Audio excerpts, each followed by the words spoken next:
So you'll often hear me talking about needing to love your audience and to focus on that as the foundation for any of your communication. You'll also hear me say about other people's advice that I sometimes hear online or from random folks. I'll say, what does that even mean? Like when someone says, be kind to yourself, or don't worry, you'll be fine. I'm like, what does that even mean? Like, what are you actually meant to do? And the same could be said, for learning to love your audience. Like, what does that actually involve as an action? Well, there's particular reflection methods that you can use, meditation practices like the loving kindness meditation from my Buddhist community. It's called the Metta Bhavana. So you can do that. But I wanted to talk about something else today. I think some of it just has to come with having difficult experiences. We often don't realise this. It's quite a humbling process to realise that often our willingness to kind of like help and connect with people has been provisional. It's been, without us kind of realising it, it's been based on us getting something that we want, basically the audience giving us what we want.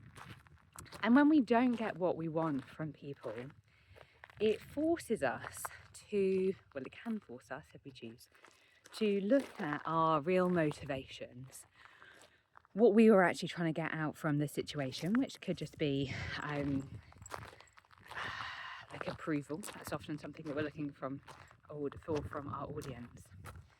And then you've got to ask yourself, well, would you do this even if your audience is not going to always give that to you? They might not always agree with you. People might say harsh things online. People that you genuinely want to help, like you might work with them or collaborate with them for a while, and then you might feel betrayed or let down at some point. So it's all of these kind of experiences of not getting what we want from like the wider audience, people who are just watching us, but also specifically the people we want to help or work with, that it forces us, I think, to dig deeper and find a reason to stay engaged that is less dependent on getting what we want. And that's hard, I think sometimes we can go through pretty big, pretty challenging experiences, even if they might seem a little bit trivial or silly on the surface, but something inside of you gets shaken on a deeper level. And you do have to have methods for processing that, for stepping back and working out what's at stake here for you. Like I've had periods when, I was a lot quieter, when I step back from pushing so hard, partly to lick my wounds sometimes. I was also a bit burnt out from the kind of heartache of working in social and environmental impact, particularly supporting people in vulnerable circumstances for so long. But you can't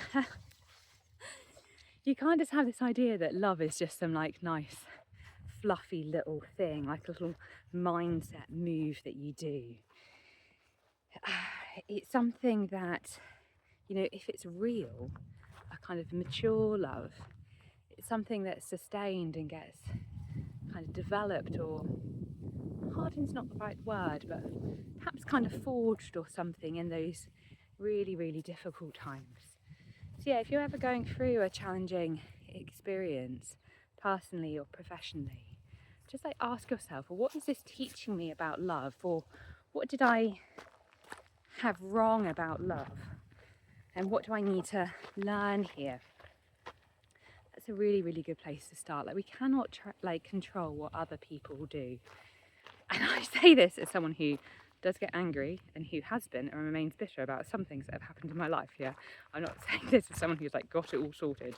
Quite the opposite. But it's like when we find something difficult, it's like, what is that telling us about us? What matters to us, and where we might need to I'm going to say like grow up a bit, grow up a bit. And as I said, find a reason to go forward and help that's less dependent on you getting something that you want out of the situation. There you go. Some food for thought today about love your audience. Let me know in the comments below if you'd like some more help with that. Would you like to get directed to some meditation or reflection practices that I could share with you.